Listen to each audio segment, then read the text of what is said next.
Hello friends, I am Sandeep Singh and we are here to discuss concepts of reasoning. Reasoning का जैसे ही नाम आता है हमारे दिमाग में थोड़ा सा एक इमेज बननी शुरू हो जाती है कि रीजनिंग है क्या, पहले उसके बारे में समझते हैं। क्यों?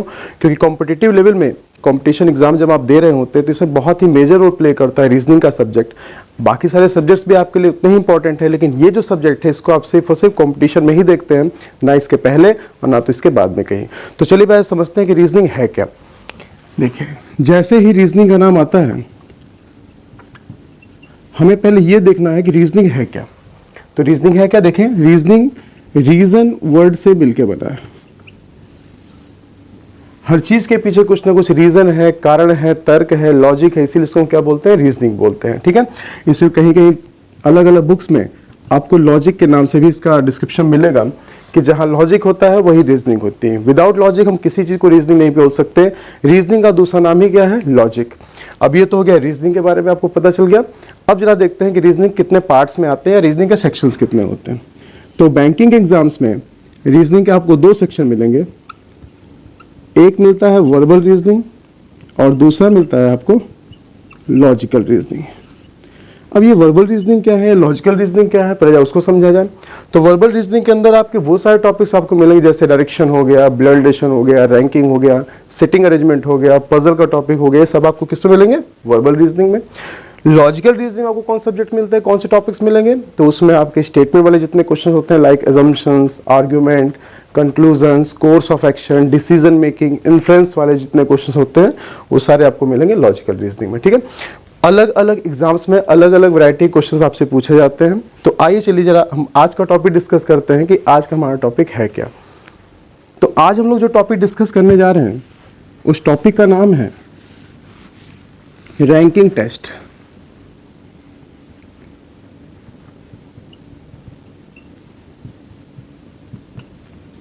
रैंकिंग, तो रैंकिंग का पहले जरा मतलब समझा जाए, उसके पहले ये जरा देखते हैं कि रैंकिंग कितने मार्क्स का वेटेज है आपके एग्जाम्स में। क्लरिकल और पीओ में अगर हम देखें तो रैंकिंग का टॉपिक 1 से 2 नंबर का आपसे पूछा जा सकता है, मैक्स टू मैक्स 1 से 2 नंबर का। ठीक है, तो पहले जरा देखते हैं कि रैंकिंग है क्या। तो जैसे ही रैंकिंग का नाम आता है तो रैंकिंग का मतलब क्या होता है, टू डिसाइड ऑर्डर। हमें किसी चीज का ऑर्डर डिसाइड करना है, इसी को हम क्या बोलते हैं, रैंक करना बोलते हैं। तो जैसे हम ऑर्डर डिसाइड करते हैं तो ऑर्डर हम कितने तरीके डिसाइड कर सकते हैं, तो ऑर्डर हम डिसाइड कर सकते हैं 2 तरीके से। सबसे पहले रो वाले क्वेश्चंस को सॉल्व करके एंड सेकेंडली कंपैरिजन करके।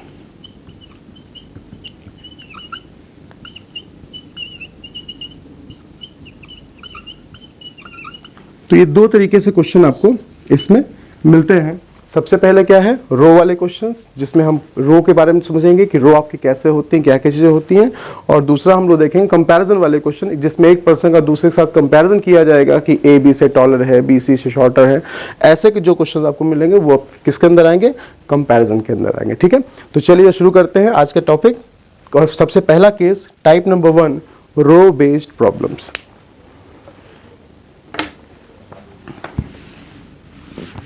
देखिए, जैसे ही हम रो की बात करते हैं तो रो आपकी हो सकती है कितने तरह की, रो आपकी हो सकती है 2 तरीके की।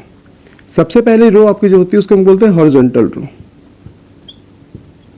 और दूसरी आपकी होती है वर्टिकल रो। ठीक है, हिंदी में अगर हम बात करें तो इसको हम बोलते हैं क्षैतिज पंक्ति और इसको हम बोलते हैं ऊर्ध्वाधर पंक्ति। ठीक है, अगर हम हॉरिजॉन्टल रो की बात करें या वर्टिकल रो की बात करें तो यार ध्यान देंगे, ये 2 तरह की रोज इसमें हो सकती हैं।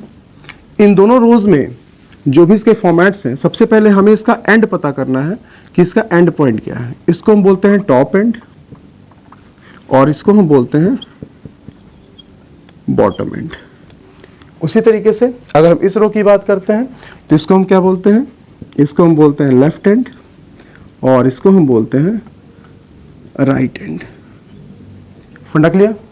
अब देखिए, अब लेफ्ट एंड है, ये राइट एंड है, ये रहा आपका टॉप एंड और ये रहा बॉटम एंड। से सपोज सबसे पहला कंसेप्ट रो वाले क्वेश्चंस का कि मान लेते हैं कि यहाँ पे कोई एक पर्सन है और इस पर्सन की पोजीशन आपको लेफ्ट हैंड से काउंट किया गया, तो हम इधर से काउंट करना है और इसकी पोजीशन बता दी गई कितनी, L।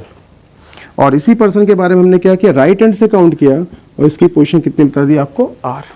तो यहाँ से क्या समझ में आया कि सिर्फ एक पर्सन की पोजीशन के बारे में अगर आपको लेफ्ट हैंड से ही पता है और राइट हैंड से ही पता है, तो उस कंडीशन में अगर आपको total number of person find out करने हैं तो टोटल निकालने के लिए हमें दोनों की रैंकिंग को ऐड करना है, उनकी जो पोजीशन दी जाएगी और उसके साथ साथ -1 कर देना है, जिससे आपको ये पता चल जाएगा रो में टोटल नंबर ऑफ पर्सन कितने होंगे। ऐसा ही कंसेप्ट आप इसमें भी यूज कर सकते हैं। इस पर्सन की पोजीशन से सपोज टॉप एंड से आपने काउंट किया और इसकी पोजीशन बता दी L, और इसी पर्सन को आपने क्या किया, बॉटम एंड से काउंट किया, उसकी पोजीशन बता दी आपको R, और आपसे पूछा जाए रो में टोटल नंबर ऑफ पर्सन कितने होंगे, तो उसको फाइंड आउट करने का तरीका बिल्कुल ऐसा ही है। तो आइए पहले ये देख लेते हैं कि T यहाँ पे है क्या। T हम लोग कहते हैं total number of person in a row, ठीक है। L क्या है, L है आपकी पोजीशन किधर से, या तो हम लेफ्ट एंड बोल दें, या तो हम टॉप एंड बोल दें, या तो हम अबव एंड बोल दें, या तो हम फ्रंट एंड बोल दें। इन सभी के लिए हम किसका यूज करेंगे, इन सभी के लिए हम R का यूज करते हैं। R क्या है, R के बारे में समझें।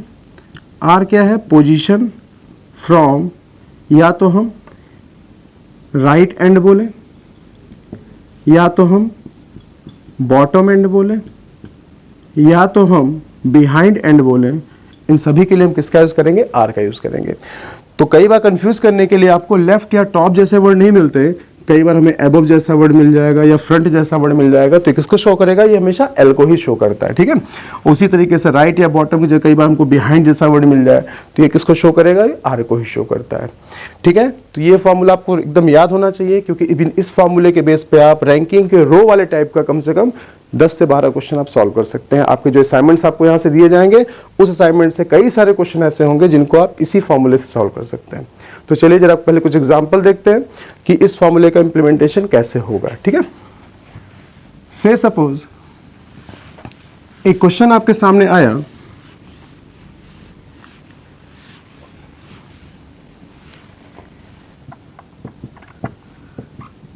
इन a row A ranks 15th from left end and 10th from right end, ठीक है। क्या कहा, एक पंक्ति में A की पोजीशन 15th है किधर से, लेफ्ट एंड से, और 10th है किधर से, राइट एंड से। तो क्या आप इस क्वेश्चन से आप एक चीज देख सकते हैं कि हमें जो वैल्यू दी गई वो किसके बारे में बताया गया, हमें A के बारे में बताया गया कि A की वैल्यू लेफ्ट से कितनी है, 15th है, और राइट से कितनी है, 10th है। आपसे क्या बोला, आपसे ये बोला कि आप मुझे ये बता दीजिए कि टोटल नंबर ऑफ पर्सन रो में कितने होंगे। तो जब एक ही पर्सन की पोजीशन के बारे में आपको दोनों एंड से बताया गया है, तो हम कौन सा फॉर्मूला यूज कर सकते हैं, वही फॉर्मूला जो हम लोगों ने 2 मिनट पहले देखा था। कौन सा, T is equal to L plus R minus 1, ठीक है। क्वेश्चन क्या कह रहा है, क्वेश्चन ये कहा कि A की जो पोजीशन है वो लेफ्ट हैंड से कितनी है, 15th है, और राइट हैंड से कितनी है, 10th है, ठीक है। तो जब एक ही पर्सन के बारे में आपको लेफ्ट और राइट दोनों साइड से बताया गया है, तो टोटल निकालने क्या करना है, T is equal to L plus R minus 1, that becomes 15 plus 10 minus 1 is equal to 24। तो इससे आपको ये पता चल पाएगा कि रो में टोटल नंबर ऑफ पर्सन कितने होंगे। फंडा क्लियर, ठीक है। अच्छा, मान लीजिए कि यहाँ पे इस क्वेश्चन में क्या कहा गया कि A की पोजीशन आपको लेफ्ट से भी दी गई और राइट से भी दी गई, आपसे टोटल पूछा। हो सकता है कि कोई क्वेश्चन ऐसा हो जिसमें आपको टोटल दे दिया जाए और उस पर्सन की पोजीशन लेफ्ट से दे दी जाए और आपसे क्या पूछे, राइट हैंड से बता दीजिए। तो भी आपको क्या करना है, जब भी कभी एक ही पोजीशन के बारे में दोनों एंड से जिक्र किया जाएगा तो आपको हमेशा ध्यान रखना है, आपको इसी फॉर्मूले के थ्रू अपने आंसर को फाइंड आउट करना है। कैसे, एक क्वेश्चन आइए देखते हैं। नेक्स्ट क्वेश्चन,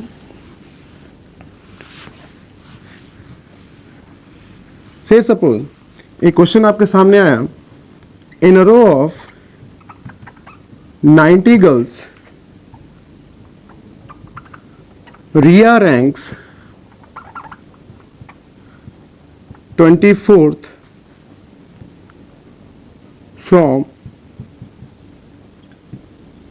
बॉटम एंड, ठीक है। क्या कहा क्वेश्चन कि टोटल नंबर ऑफ गर्ल्स कितनी बता दी हमें, 90, और उसके साथ साथ रिया की पोजीशन बॉटम एंड से आपको कितनी बता दी गई, 24th। और आपसे क्या पूछा है, आपसे पूछा है कि आप मुझे इसकी पोजीशन बताइए किधर से, टॉप एंड से। तो आपको क्या करना है, आइए जरा देखें, बॉटम का यूज किया है, इसका रो आपकी कौन सी होगी, वर्टिकल, ठीक है। अब इस रो में टोटल नंबर ऑफ पर्सन कितने हैं, 90, और उसके साथ साथ रिया की पोजीशन बॉटम एंड से कितनी बता दी गई आपको, 24th। और आपको क्या फाइंड आउट करना है, आपको फाइंड आउट करना है रिया की पोजीशन किधर से, टॉप एंड से। तो क्या अभी भी एक ही पर्सन की पोजीशन के बारे में बात की जा रही है, एग्जैक्टली, ठीक है। तो जब एक ही पर्सन की पोजीशन के बारे में बात की जा रही है तो आपको वही फॉर्मूला अप्लाई करना है, T is equal to L plus R minus 1। T कितना है हमारे पास इस बार, 90, L आपको फाइंड आउट करना है टॉप एंड से, R की वैल्यू कितनी दी गई आपको, 24th माइनस 1, ठीक है। अब इसको आई सॉल्व कर लेते हैं, L की वैल्यू 90 इज इक्वल टू, इसको माइनस किया कितना हो गया, 23, दैट बिकम्स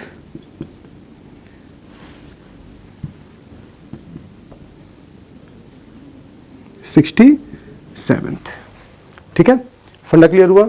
तो इससे क्या समझ में आया कि इस फॉर्मूले का यूज करने के लिए अगर मान लीजिए से सपोज कि मुझे T, L और R इन तीनों में से कोई मुझे दो वैल्यू दे दी जाए और रेस्ट वैल्यू फाइंड आउट करनी हो तो इसी कंसेप्ट से ही हम सारे क्वेश्चन को सॉल्व करेंगे। इसको आपको इतना ध्यान रखना है, ठीक है। बट कुछ क्वेश्चन ऐसे भी होते हैं जिसमें इसी फॉर्मूले का यूज होता है लेकिन थोड़ा सा इंप्लीमेंट करने के बाद। कैसे, आइए जरा ऐसे कुछ कंडीशन देखते हैं। नेक्स्ट क्वेश्चन, क्वेश्चन ने क्या कहा, क्वेश्चन ने कहा कि इन a row A ranks 12th from left end and 4th from right end, ठीक है। क्या कहा, ए की पोजीशन लेफ्ट हैंड से कितनी दे दी गई आपको, 12th, और उसके साथ साथ राइट हैंड से कितनी बता दी गई, 4th। तो यहाँ पे अभी भी एक ही पर्सन की पोजीशन के बारे में दोनों एंड से बात की जा रही है। और आपसे क्या पूछा है, आपसे अब ये नहीं पूछा टोटल, हमसे क्या पूछा, क्वेश्चन ये कह रहा है कि how many persons should be added to this row so that total number of persons be 28। ठीक है। क्वेश्चन ने क्या कहा, क्वेश्चन ने कहा कि ए की पोजीशन लेफ्ट हैंड से कितनी दी गई है, 12th, और उसके साथ साथ राइट हैंड से कितनी दी गई है, 4th। हमें टोटल नहीं पूछा, हमें क्या कह रहा है, हमें टोटल बनाने हैं। टोटल कितने बनाने हैं, हमें टोटल नंबर ऑफ पर्सन रो में कितने करना है, 28। तो पहले जरा ये पता किया जाए, अगर मान लीजिए कि आपसे कभी ये पूछा जाए कि भाई अभी एक पर्सन है उसकी पोजीशन लेफ्ट से इतनी है, राइट से इतनी है, हमसे क्या कह रहा है, हमसे कह रहा है कि मुझे नहीं पता अभी कितने लोग हैं लेकिन टोटल मिला के मुझे कितने पर्सन चाहिए, 28। तो से सपोज अगर मेरे को टोटल नंबर ऑफ पर्सन 28 करने हैं तो पहले ये पता होना चाहिए अभी टोटल कितने लोग हैं। से सपोज अभी मान लीजिए क्लास में कितने लोग बैठे हैं, 20% बैठे हुए हैं, हमें कितने करने हैं, 28 करने हैं, तो हमें कितने पर्सन और एक्स्ट्रा ऐड करने पड़ेंगे, 8 पर्सन। मान लीजिए कि अभी मेरे पास 15% बैठे होते हैं, हमें 28 करने हैं, तो हमें कितने पर्सन और एक्स्ट्रा ऐड करने पड़ते हैं, 13 पर्सन। अभी मान लीजिए रो में टोटल मिला के 10% बैठे हुए हैं, ठीक है, हमें करने 28, तो हमें कितने पर्सन और एक्स्ट्रा ऐड करने पड़ेंगे, आप कहेंगे 18 पर्सन, ठीक है। तो पहले ये पता किया जाए कि अभी टोटल मिला के रो में कितने लोग हैं। उसके लिए क्या करना है, कुछ भी नहीं, ए की पोजीशन लेफ्ट से कितनी बताई गई थी आपको, ए की पोजीशन लेफ्ट से बताई गई थी 12th, और राइट से कितनी बताई गई थी, 4th, ठीक है। तो अभी भी आप देख रहे हैं क्या कि एक ही पर्सन के बारे में आपको लेफ्ट से और राइट से दोनों एंड से पता है, क्या उसी फॉर्मूले का यूज किया जा सकता है, एग्जैक्टली उसी फॉर्मूले का हमने यूज किया। तो आपको क्या पता चला, L प्लस R माइनस 1 से 12 प्लस 4 माइनस 1 दैट बिकम्स 15। तो अभी मिला के रो में टोटल कितने लोग हो चुके हैं, 15 पर्सन। हमें करने कितने हैं, 28।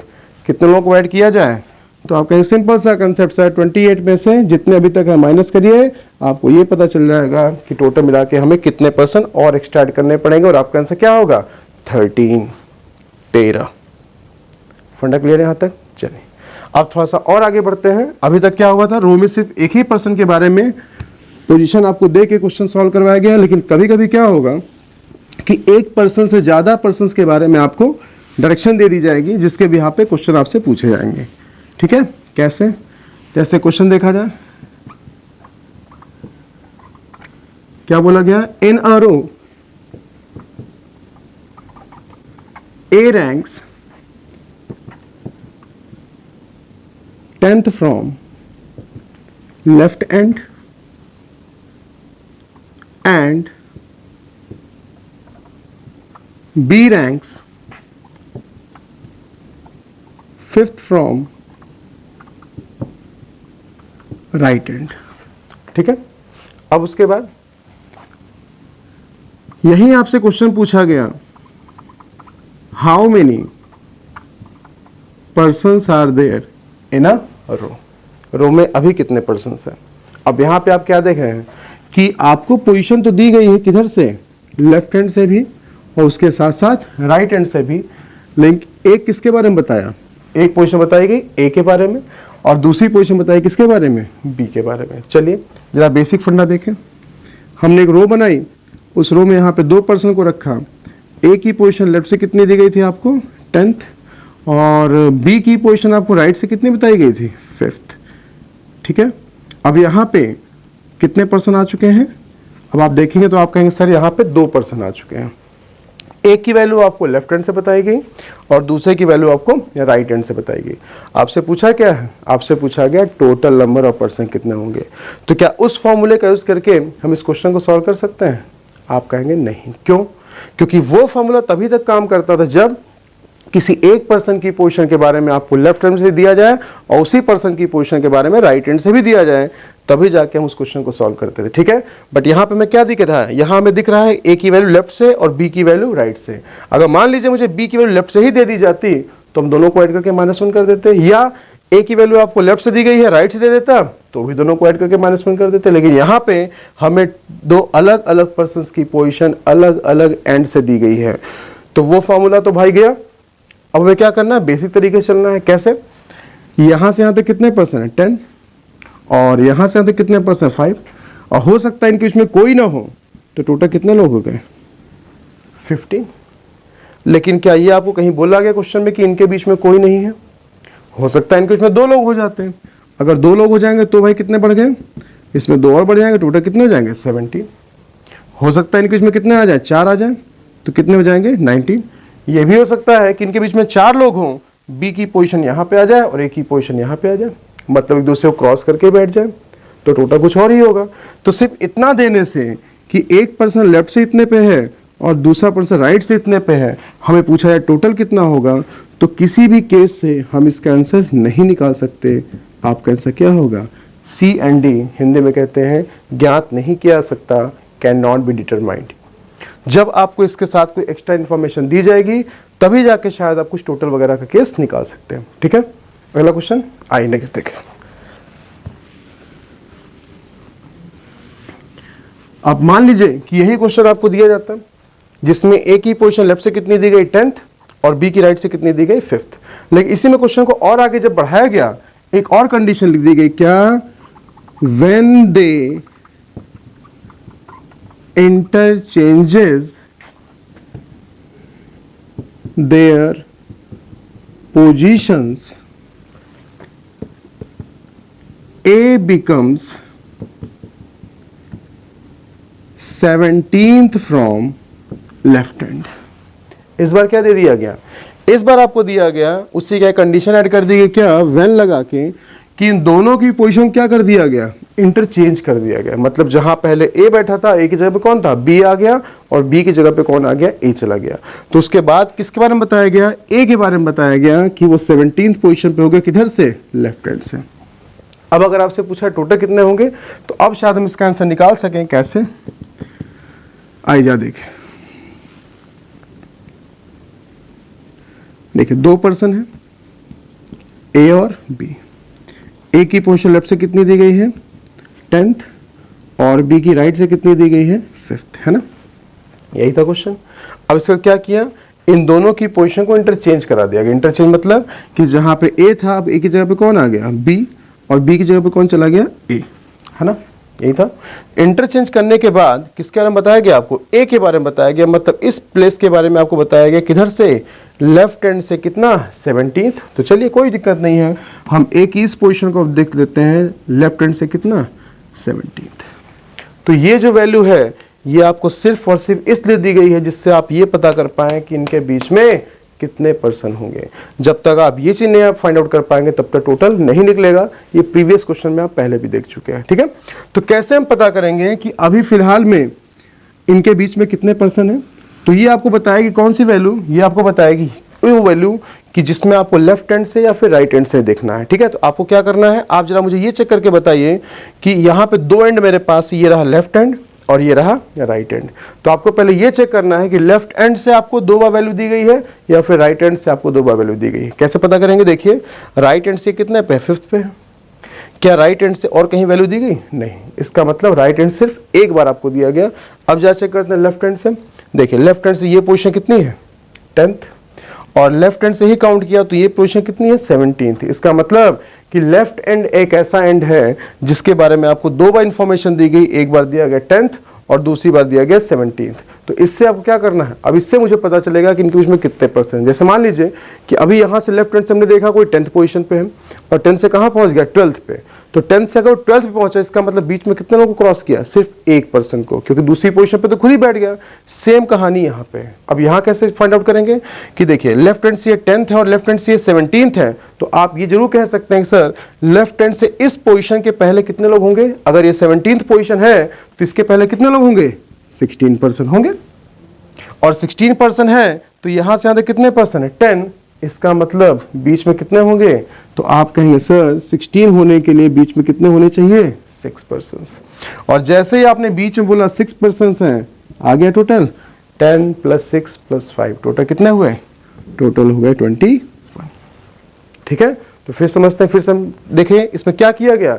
इंटरचेंज करने के बाद आपको सिर्फ ये देखना है कि लेफ्ट हैंड से आपको इंफॉर्मेशन दी गई या फिर राइट हैंड से दी गई। ठीक है, तो उसके बिहाफ पे आप 2 बार कंपेयर करेंगे तो आपको पता चला कि लेफ्ट हैंड से ये पोजीशन थी 10th और लेफ्ट हैंड से ये पोजीशन थी 17th, जिसके बिहाफ पे आपने ये फाइंड आउट किया कि इनके बीच में कितने पर्सन आए, 6 पर्सन। और जैसे ही बीच में 6 पर्सन आपको पता चल गए, टोटल ऑटोमेटिकली हमारे सामने कितना, 21। लेकिन ये इसका सबसे बेसिक फंडा है। अगर हम इससे क्वेश्चन को सॉल्व करेंगे तो ये क्वेश्चन आपको सॉल्व होगा अप्रॉक्सीमेटली 50 to 60 सेकंड्स में। लेकिन हमें क्या करना है, हमें इसको सॉल्व करना है सिर्फ 10 सेकंड के अंदर। तो इसका मतलब हमारे पास को दूसरा तरीका भी होगा। ठीक है, तो आइए जरा इसका देखते हैं दूसरा तरीका जिसका शॉर्टकट मेथड कहलाता है। चेक करते हैं। देखिए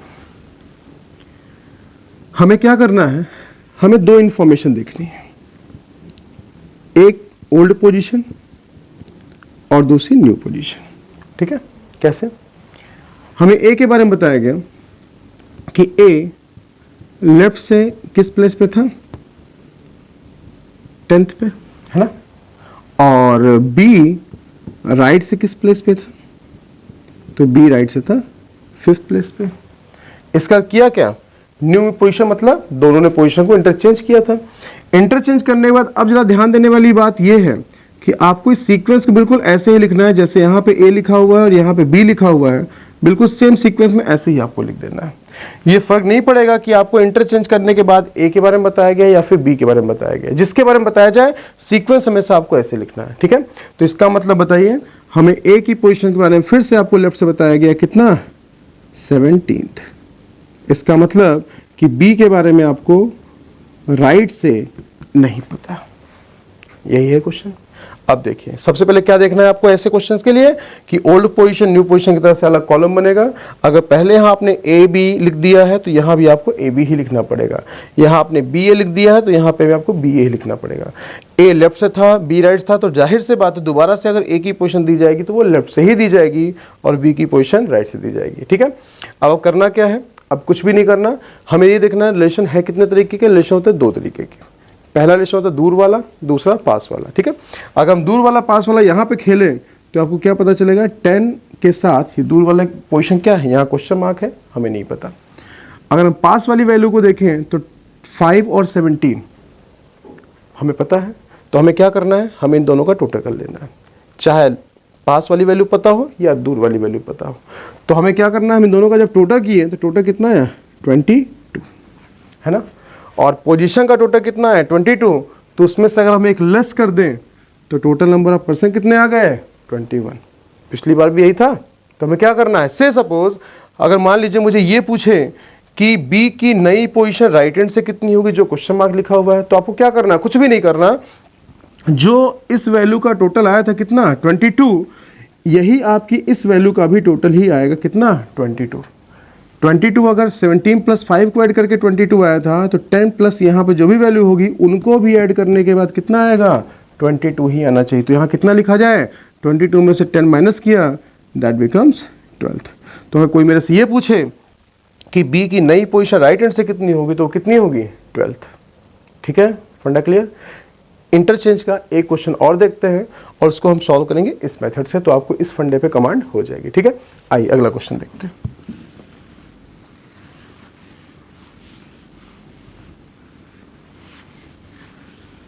देखिए एक क्वेश्चन आपके सामने है, in a row Ramesh ranks 9th from left hand and Suman ranks 6th from right hand। ठीक है, when they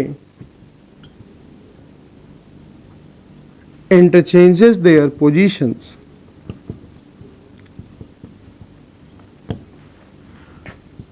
Suman becomes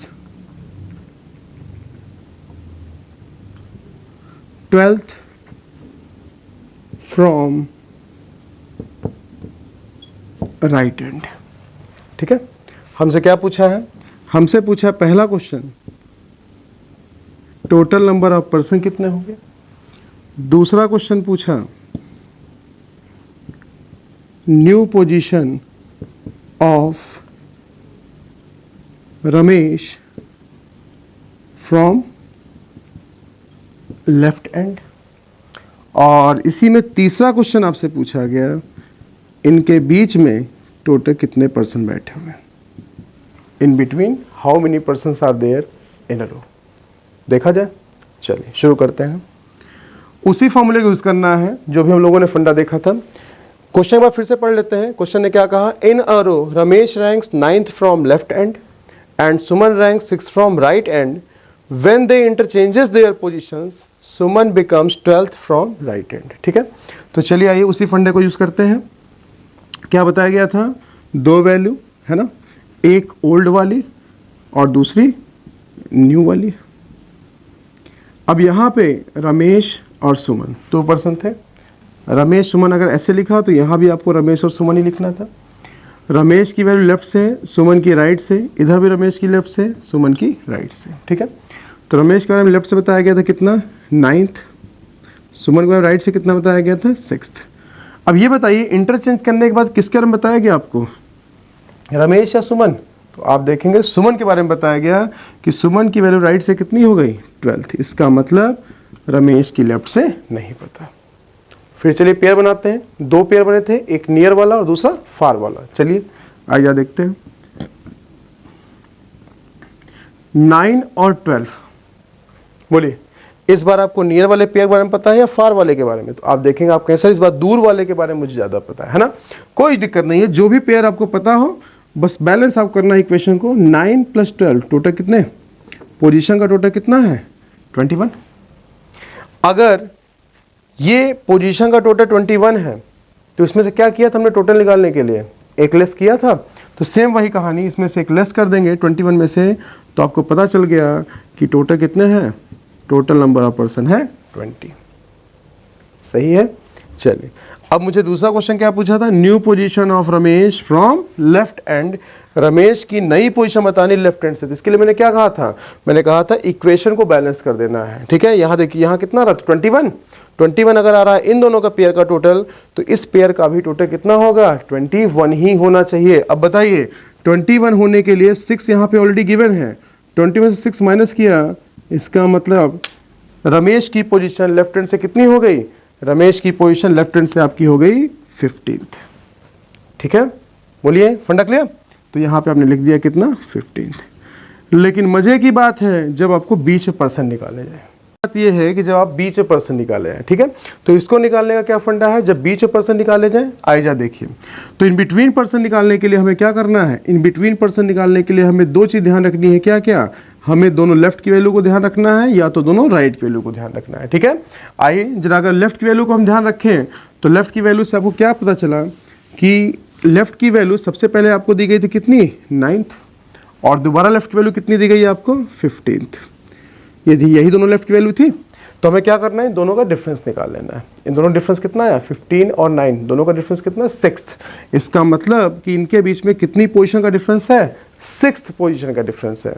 तो अगर इनके बीच में 6th पोजीशन का डिफरेंस है, मैंने अभी आपको बताया था कि जब दो पर्सन के बीच में जितनी पोजीशन का डिफरेंस हो उसमें से एक लेस कर देते हैं तो आपको ये पता चल जाएगा इनके बीच में कितने पर्सन है, 5 पर्सन। फंडा क्लियर हुआ?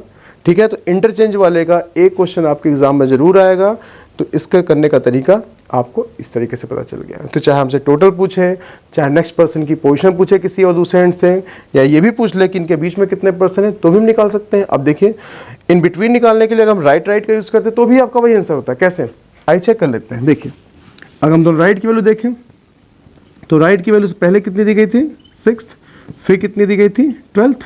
इसका मतलब अगर ये देखा जाए तो 6th और 12th दोनों की पोजीशन का डिफरेंस कितना हुआ।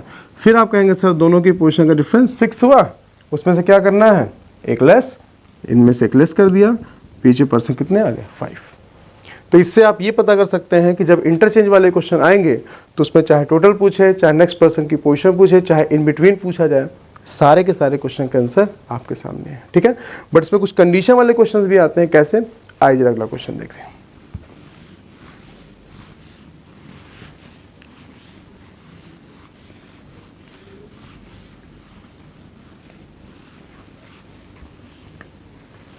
देखिए, एक क्वेश्चन आया, in a row of 21 girls when Monica was shifted 4 places towards right, she became 12th from left and.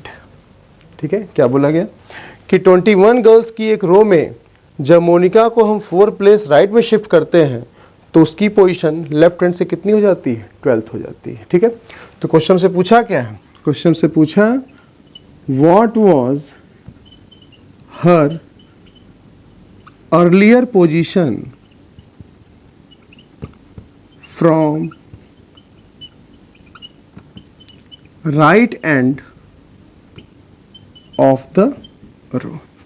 हमसे क्वेश्चन क्या पूछा कि रो में राइट एंड से आपको बतानी किसकी पोजीशन, मोनिका की, नहीं कौन सी, नई वाली या अर्लियर वाली। तो आपने यहाँ पे क्या देखा, हमें अर्लियर पोजीशन बतानी है। ठीक है, अगर इसको ग्राफ से जरा देखें तो यहाँ पे क्या क्वेश्चन बोला गया, क्वेश्चन ने आपसे ये कहा कि एक रो है, उसमें टोटल पहले ही इन्होंने बता दिया कि टोटल कितने पर्सन हैं, 21, और इन 21 नंबर पोजीशन के बाद ये बोला गया कि मोनिका की पोजीशन कहीं पे भी थी, लेकिन मोनिका को क्या किया, मोनिका को शिफ्ट किया इन्होंने किधर, मोनिका को 4 पोजीशन 4 प्लेस से राइट में शिफ्ट किया। तो बताइए मोनिका का राइट किधर होगा, इसके राइट एंड की तरफ, और राइट एंड किधर होता है, उधर। तो इसका मतलब मोनिका को जब हम 4 प्लेस राइट में शिफ्ट करेंगे, 1 2 3 और 4, इस पोजीशन पे मोनिका को दिया गया कि वो लेफ्ट से कितने पे है, बोला गया कि लेफ्ट से कितने पे है, 12th पोजीशन पे। ठीक है, मोनिका की अर्लियर पोजीशन मुझे नहीं दी गई थी, लेकिन ये बताया गया कि मोनिका को जब हम 4 प्लेस राइट में शिफ्ट कर रहे हैं तो उसकी पोजीशन लेफ्ट से कितनी हो जा रही है, 12th हो जा रही है। तो हमसे क्वेश्चन अगर ये पूछता मोनिका की नई वाली पोजीशन किधर से, राइट से, अगर इसी के बारे में आपको राइट से बोलता तो एल पता है, आर निकालना है और टी आपको दिया गया, कौन सा फंडा, T is equal to L plus R minus 1। लेकिन हमें इसके बारे में बताना ही नहीं यार, मुझे बताना किसके बारे में है, मुझे बताना है मोनिका की अर्लियर पोजीशन, इसके बारे में बताना है, किधर से, राइट हैंड से। तो अगर इसके बारे में मुझे राइट हैंड से बताना है तो पहले ये पता होना चाहिए इसके हम लेफ्ट से कितने पे हो गए।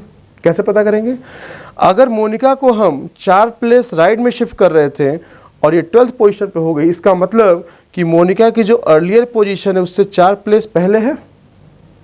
बोलिए, अगर इसके 4 प्लेस के बाद ये 12th पोजीशन पे है तो इसका मतलब से 4 प्लेस पहले वो कितने पे होगी, आप कहेंगे सर इससे 4 प्लेस पहले वो 8th पे होगी।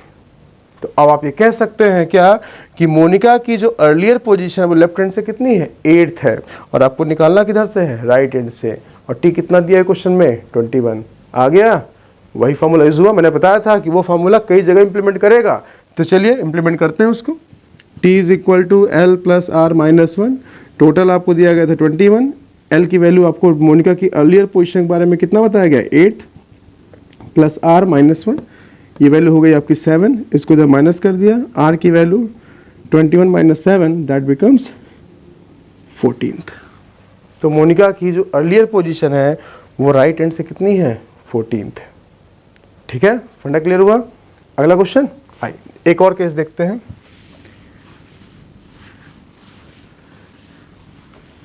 अब इसमें कई बार आपसे कुछ ऐसे क्वेश्चन पूछ जाएंगे इसमें थोड़ी सी मैथ्स लगती है या थोड़ी सी रीजनिंग भी लगेगी। ठीक है, कैसे, एक क्वेश्चन देखें। In a row of 60 students,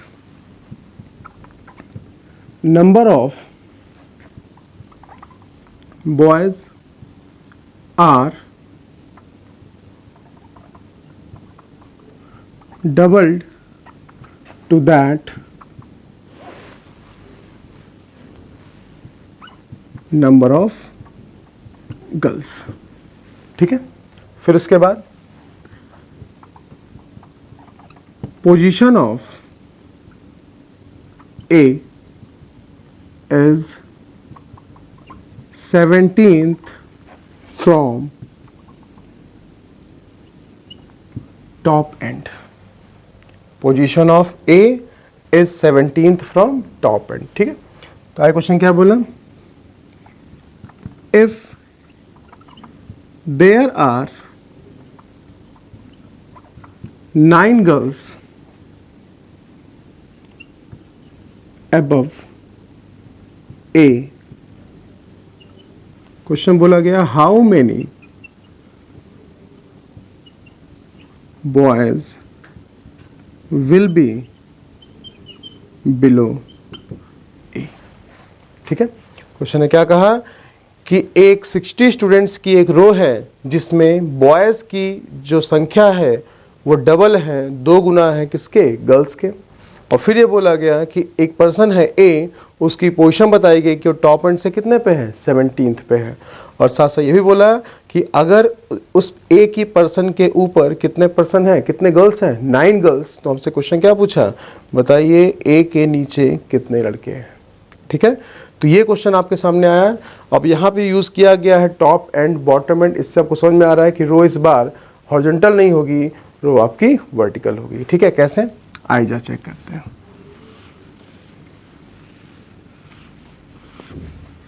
देखिए क्वेश्चन ने क्या कहा, क्वेश्चन ने कहा कि एक रो है, इसमें टोटल कितने कैंडिडेट हैं, 60। इसमें जो बॉयज़ हैं वो गर्ल्स के क्या हैं, डबल है। तो इससे आपको इनका रेशियो पता चल गया कि बॉयज़ डबल हैं गर्ल्स हैं, तो इनका रेशियो हो गया 2:1 का। अब पहले ये पता कर लेते हैं कितने बॉयज़ हैं कितनी गर्ल्स हैं। कैसे पता करेंगे, टोटल आपके पास है 16, उसमें जो बॉयज़ का रेशियो है बॉयज़ का रेशियो लिखा, अपॉन में रेशियो का टोटल बॉयज़ और गर्ल्स का 2 + 1 कितना, 3। तो इसको सॉल्व करके आपको पता चला कि बॉयज़ कितने हैं, 40। अब 60 में से अगर 40 बॉयज़ हैं तो गर्ल्स कितनी हो गई, गर्ल्स हो गई 20, है ना। चलिए अब उसके बाद ये पता चला कि इसमें एक पर्सन आया ए, और ए की पोजीशन टॉप एंड से कितनी बताई गई है, 17th। ठीक है, देखें ए की पोजीशन टॉप एंड से बताई गई 17th, और ये भी बोला कि ए के ऊपर कितनी गर्ल्स हैं, 9 गर्ल्स। बोलिए, ठीक है, ए के ऊपर कितनी गर्ल्स हैं? 9 गर्ल्स। तो आपसे क्वेश्चन क्या पूछा, अगर ये बोलता कि ए के नीचे कितनी गर्ल्स हैं तो इसको आप इजीली बता सकते थे कि टोटल मिला के 20 गर्ल्स हैं, अगर 9 इसके ऊपर है तो इसके नीचे कितनी होंगी? 11। लेकिन यहाँ पे हमसे गर्ल्स के बारे में नहीं पूछा गया, हमें पूछा किसके बारे में? हमें पूछा बॉयज़ के बारे में। तो अगर आपको ये पता करना है कि ए के नीचे कितने बॉयज़ हैं तो पहले आपको ये पता होना चाहिए कि ए के ऊपर कितने बॉयज़ हैं, है ना।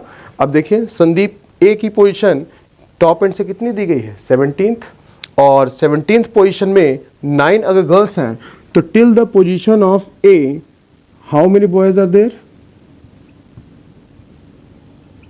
8 boys. Till the position of A how many boys are there? 8 boys. ठीक है। अब देखिए अगर यहां से यहां तक इस प्लेस तक टोटल कितने बॉयज हैं? 8। टोटल बॉयज हैं रो में कितने? 40 में से अगर 8 यहां तक है तो रेस्ट कितने बचे? 32, है ना। क्योंकि अगर ये बोला गया कि ए के नीचे कितने बॉयज हैं तो हमें ए को इन्वॉल्व नहीं करना है। किस पोजीशन में? नीचे वाली पोजीशन में। ए को हम ऊपर वाली पोजीशन में ही इन्वॉल्व करेंगे। और इससे आपको पता चला कि ए के नीचे कितने बॉयज हैं? 32। ठीक है, फंडा क्लियर हुआ। चलिए एक क्वेश्चन और देखते हैं।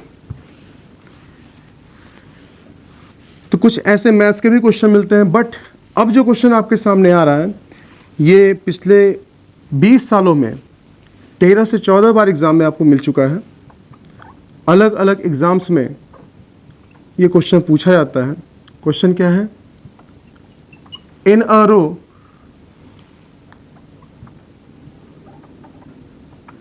ए ranks 8th from left end and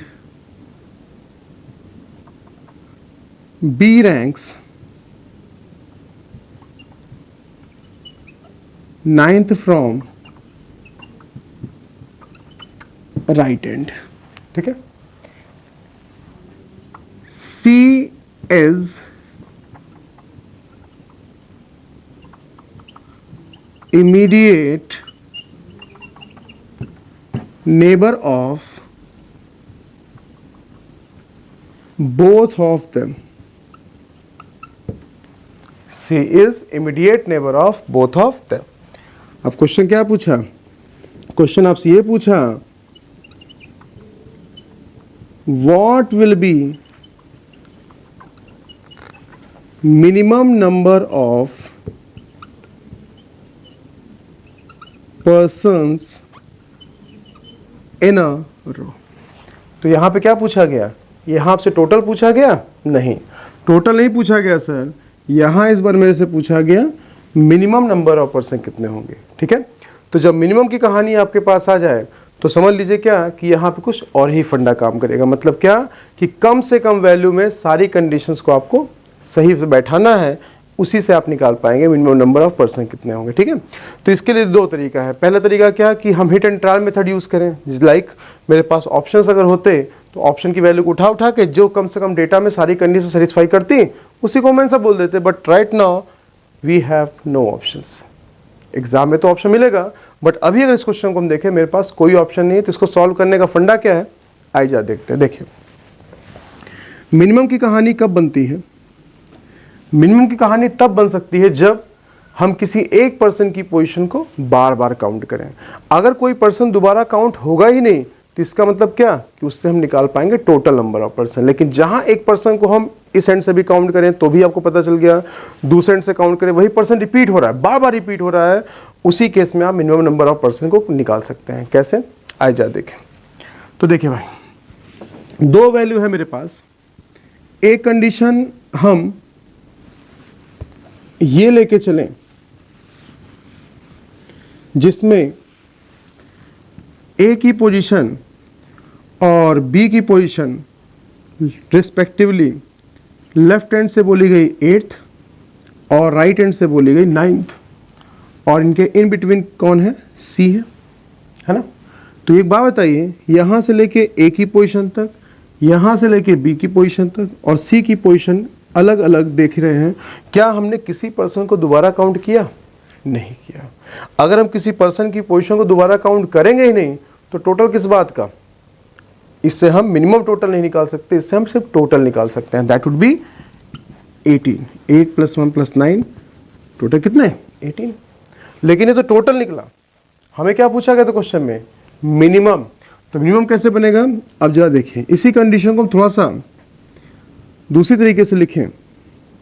किसी अभी बीच में है लेकिन ए इधर है और बी इधर, ठीक है।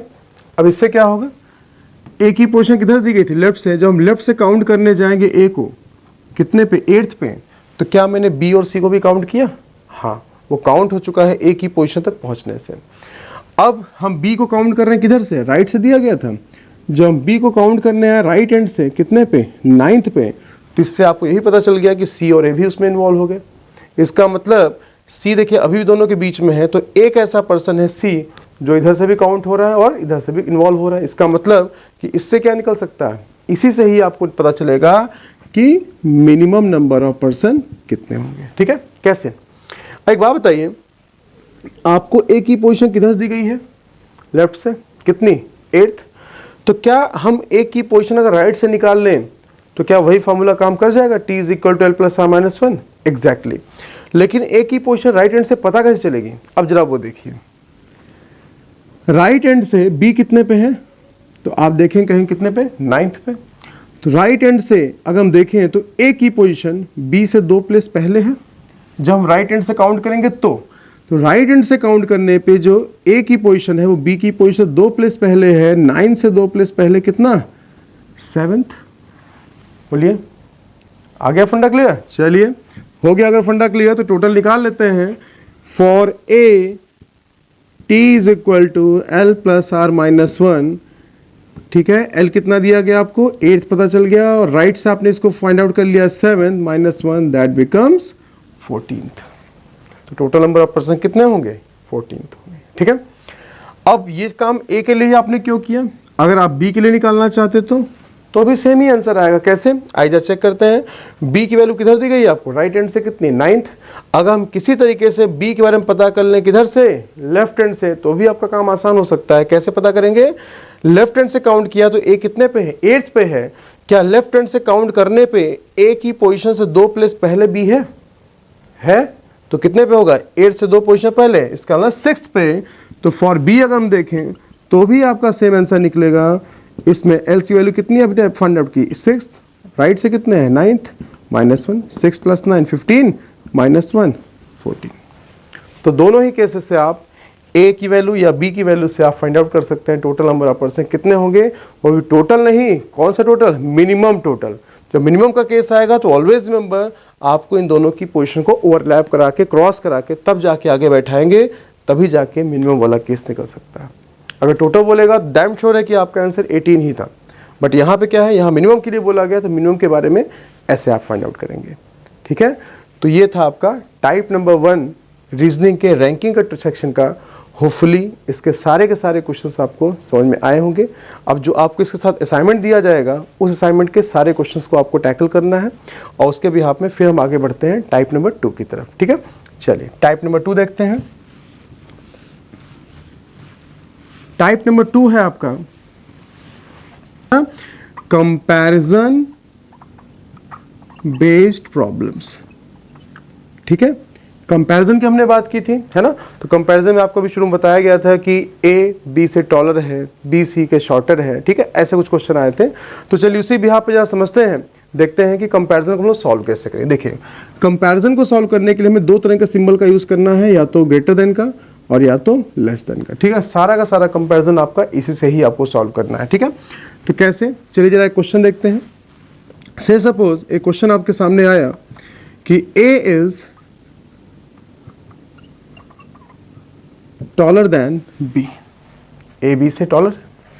फिर उन्होंने बोला C is shorter than B, C B से शॉर्ट। फिर उन्होंने बोल दिया A is shorter than D, A D से शॉर्टर है, ठीक है। अब इसे क्या बोला गया कि इसे कंपेयर किया गया, क्या आपसे बोला कि इनको आप पहले ऑर्गेनाइज कीजिए, ऑर्गेनाइज कर बताइए कि इनको हम डिसेंडिंग ऑर्डर में अरेंज करें या असेंडिंग ऑर्डर में अरेंज करें, तो आपको बताना है कि थर्ड प्लेस पे कौन सा होगा, सेकंड प्लेस पे कौन सा होगा, आपसे कुछ ऐसे क्वेश्चन पूछा है। ठीक है, तो आइए पहले जो स्टेटमेंट्स यहाँ दिए गए हैं इनको पहले हम सिंबल्स में कन्वर्ट कर लें। कैसे बोला गया $8 किससे, बी से, $8 किससे, बी से, ऐसे इसको लिखेंगे। जिधर इसका फेस ओपन होगा वही वैल्यू तो ग्रेटर शो करती है ना, जिधर इसका फेस क्लोज है वैल्यू छोटी शो करती है। फिर उन्होंने क्या बोला, सी शॉर्टर किससे, बी से, सी को हमने शॉर्ट कर दिया किससे, बी से। ठीक है, फिर उन्होंने क्या बोला, ए भी क्या है, शॉर्टर किससे, डी से, ए शॉर्टर डी से। लेकिन ऐसे अगर आप क्वेश्चन को सॉल्व करने लग गए फिर तो क्वेश्चन कभी सॉल्व नहीं होगा। क्यों, क्योंकि यहाँ पे हमें क्या करना होता है, हमें सारे सिंबल्स का फेस सिर्फ और सिर्फ एक ही डायरेक्शन में लेके आना है। या सबको हम ग्रेटर देन की वैल्यू में चेंज कर दें या सबको हम लेस देन की वैल्यू में चेंज कर दें, तभी जाके आप इजीली कंपेयर कर सकते हैं। ठीक है, तो अगर हम इसको सबको ग्रेटर देन की वैल्यू में ही चेंज करें तो आइए कंसेप्ट समझते हैं। जैसे बोला गया क्या कि ए बी से टॉलर है, आपको पता है सिंबल आपको यही बनाना है। तो अगर ए $, है तो मैंने बताया था जिधर इसका फेस ओपन होता है वही वैल्यू ग्रेटर होती है। तो ए $, है तो ए को आपको लेफ्ट पे लिखना पड़ेगा और बी को आपको राइट में लिखना पड़ेगा। फिर अगर मान लिया कि स्टेटमेंट आता, बोला गया था क्या, सी जो है वो शॉर्ट है किससे, बी से। अब बताइए सी शॉर्ट है तो जिधर इसका फेस ओपन होगा ये वैल्यू बड़ी होती है, जिधर फेस का बंद है ये वैल्यू क्या है, छोटी शो करती है। क्या बोला गया, सी शॉर्ट है तो सी को आप राइट में लिखेंगे या लेफ्ट में लिखेंगे, तो आप कहें सर सी को राइट में लिखा जाएगा। क्यों, क्योंकि जो पर्सन छोटा होता है उसको हमें फेस क्लोज वाले पोजीशन पे रखना होता है। अगर सी शॉर्ट है तो ऑब्वियस सी बात है कि $, तो बी ही हुआ, है ना। उसी तरीके से फिर क्या बोला गया था, ए जो है वो शॉर्ट है किससे, डी से।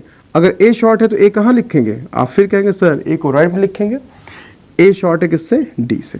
तो अगर आप इस तरीके से क्वेश्चन के साथ खेलेंगे तभी आप क्वेश्चन पे कमांड कर सकते हैं। ठीक है, तो चलिए हम इस सिंबल्स को फिर से कन्वर्ट करते हैं कि यहाँ पे क्या बोला गया था, $8 किससे, बी से, $8 किससे, बी से। तो देखिए सिंबल आपको ग्रेटर देन का ही बनाना है। यहाँ पे क्या बोला गया, सी शॉर्ट है किससे, बी से, सी शॉर्ट है तो सी को हमने इधर लिख दिया और बी को हमने इधर लिख दिया।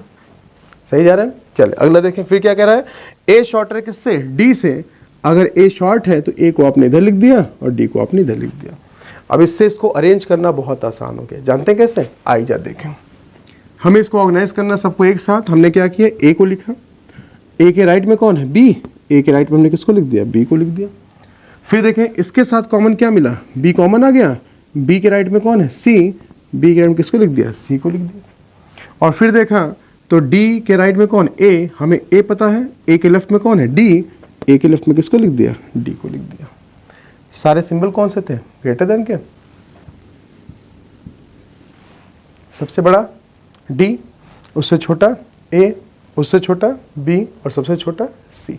हमें बोले एज का डिसेंडिंग ऑर्डर, हाइट का डिसेंडिंग ऑर्डर, तो ये डिसेंडिंग ऑर्डर ही है, बड़े से छोटे की तरफ। असेंडिंग बोल दें तो पहले सी को लिख देंगे और सिंबल कौन सा हो जाएगा, शॉर्टर देन का, ठीक है, लेस देन का। इसको अगर असेंडिंग बोले तो इसको ऐसे लिख दीजिए, ठीक है। सबसे बड़ा बोले, सबसे छोटा बोले, जो मर्जी क्वेश्चन आपसे पूछा जाए सबका आंसर आपके पास है, ठीक है। आइए इसको फिर से अरेंज करना देखते हैं कि जैसे वहां वैल्यू लिखी गई थी, क्या इस तरीके से आपने इसको कन्वर्ट कर लिया था, अब इसको फिर से हमें अरेंज करना था। तो आइए अरेंज करते हैं। हमने ए को लिखा, ए के राइट में कौन था कॉमन, बी, बी को लिख दिया। फिर देखा कॉमन टर्म क्या मिला, बी, बी के राइट में कौन, सी। फिर देखो कॉमन टर्म क्या मिला, ए बी सी में से ए मिल गया, ए के लेफ्ट में कौन, डी, ए के लेफ्ट में डी। अगर डी ए से लंबा है तो ऑब्वियस सी बात है कि वो बी और सी से भी लंबा ही होगा, ठीक है। तो चलिए सिंबल हमने सारे बना दिया, कौन से, ग्रेटर देन के। अब बताइए सबसे बड़ा कौन है, डी, और सबसे छोटा कौन है, सी। यहाँ से जो भी क्वेश्चन पूछे सारे क्वेश्चन का आंसर आप इसी के थ्रू निकालेंगे। एक एग्जाम्पल और देखें, आइए अगला example.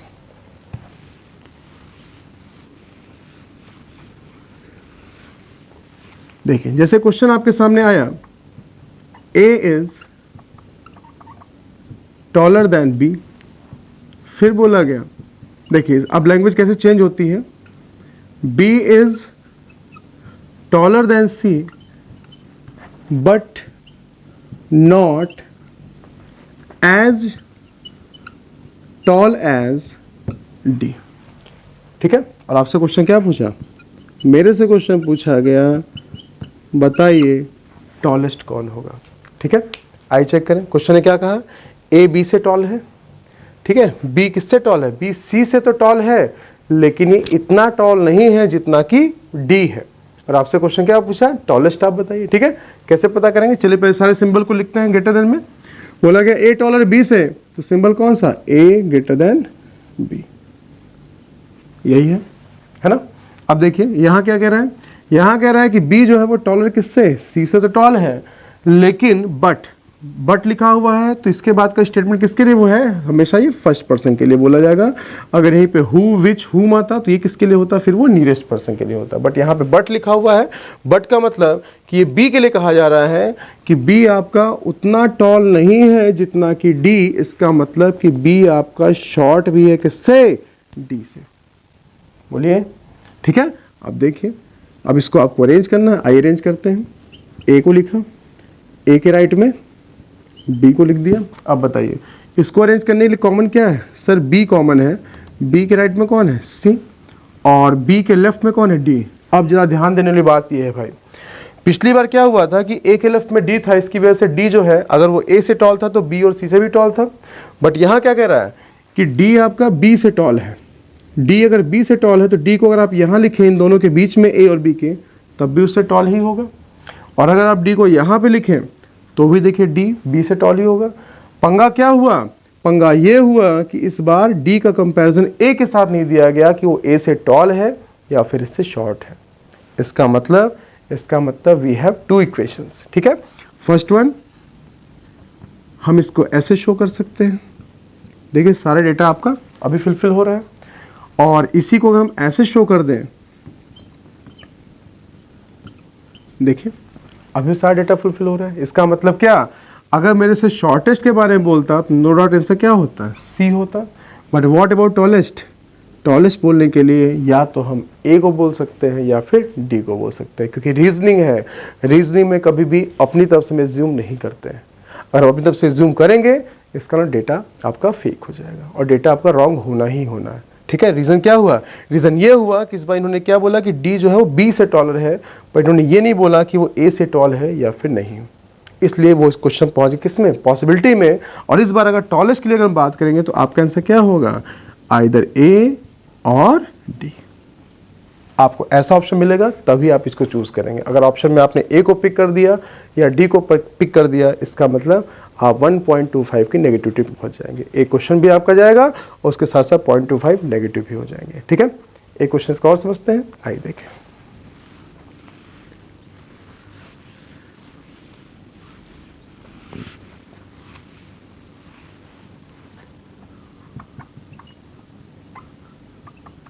A is taller than B, B is taller than C,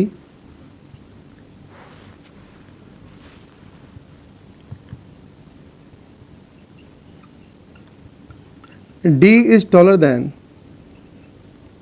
B and C। ठीक है, ऐसा कुछ बोला गया और आपसे पूछा क्या गया, आपसे अभी पूछा गया है टॉलेस्ट। शुरू किया जाए, आइए देखते हैं क्या कहा, ए टॉलर किससे, बी से। चलिए भाई आइए ए को टॉलर बनाते हैं किससे, बी से। फिर क्या बोला गया, बी भी टॉलर किससे, सी से। बी भी टॉलर हो गया किससे, सी से, है ना। और फिर क्या कह रहा है, डी जो है वो टॉलर किससे, बी एंड सी दोनों से। यही है, ऑर्गेनाइज किया जाए, चलिए ऑर्गेनाइज करते हैं। देखिए ए लिखा हुआ है, ए के राइट में कौन है, बी, बी कॉमन मिल गया, बी के राइट में कौन है, सी, और फिर देख रहे हैं क्या कि बी और सी दोनों के लेफ्ट में कौन है, डी। बी और सी दोनों के लेफ्ट में डी। कुछ समझ में आ रहा है, एग्जैक्टली क्या समझ में आया सर, बी और सी दोनों के लेफ्ट में है, लेकिन ये कहाँ बोला कि वो ए के लेफ्ट में है या नहीं है, बोलिए सही है। इसका मतलब अभी मेरे पास दो इक्वेशन बिल्कुल वैसे ही बन जाएंगे जैसे भी आप लोगों ने पहले देखा था, एक फर्स्ट इक्वेशन में ऐसा या दूसरे इक्वेशन में ऐसा, है ना। अभी भी क्वेश्चन में बोला गया टॉलेस्ट कौन है, तो मेरा आंसर अभी भी क्या होगा, इधर ए और डी। और अगर शॉर्टेस्ट बोलेगा तो आपका आंसर क्या होगा, सी। लेकिन अगर आपको देखें इस क्वेश्चन को कंफर्म करना है तो सिर्फ एक वर्ड अगर इसमें ऐड कर दिया जाता तो आपका आंसर डेफिनेट हो जाता, क्या, ओनली। अगर यहाँ पे लिख देता कि D is taller then only B and C, अगर स्टेटमेंट अगर ये होता कि D जो है वो सिर्फ B और C से ही लंबा है, तो ये अंडरस्टूड हो जाता क्या कि वो D से फिर छोटा ही होता, तब उस कंडीशन में आपका आंसर D आ जाता। बट यहाँ पे इन्होंने ऐसा कोई ओनली ऐसा वर्ड नहीं बोला, इसका मतलब इन्होंने खुद ब खुद पॉसिबिलिटी क्रिएट कर दी, तो हमें भी उसी के अकॉर्डिंगली चलना है जैसा क्वेश्चन में पॉसिबिलिटी बोला जाए। ठीक है, तो आपका आंसर अभी भी अगर टॉलेस्ट बोला जाता तो टॉलेस्ट बोलने के लिए अभी भी आपका आंसर क्या होता, इधर ए और डी। ठीक है, फंडा क्लियर हो गया। तो ये था आपका रैंकिंग का टॉपिक, जिसके बिहाफ पे आपने दो टाइप आज आपने सीखे, एक कंपैरिजन वाले क्वेश्चन और दूसरे रो वाले क्वेश्चंस। ठीक है, अब इसके बिहाफ पे आपको असाइनमेंट भी दिया जाएगा, जिसपे 30 to 35 क्वेश्चंस भी आपके सामने होंगे। उनको आपको सारे असाइनमेंट्स क्वेश्चन को सॉल्व करना है, और उसके रिलेटेड जो भी आपकी क्वेरी होगी उसको आप पूछ सकते हैं फिर। ठीक है, फंडा क्लियर हुआ। आज के लिए इतना ही, मिलते हैं हम लोग फिर नेक्स्ट लेक्चर में एक और टॉपिक के साथ। Okay, thank you.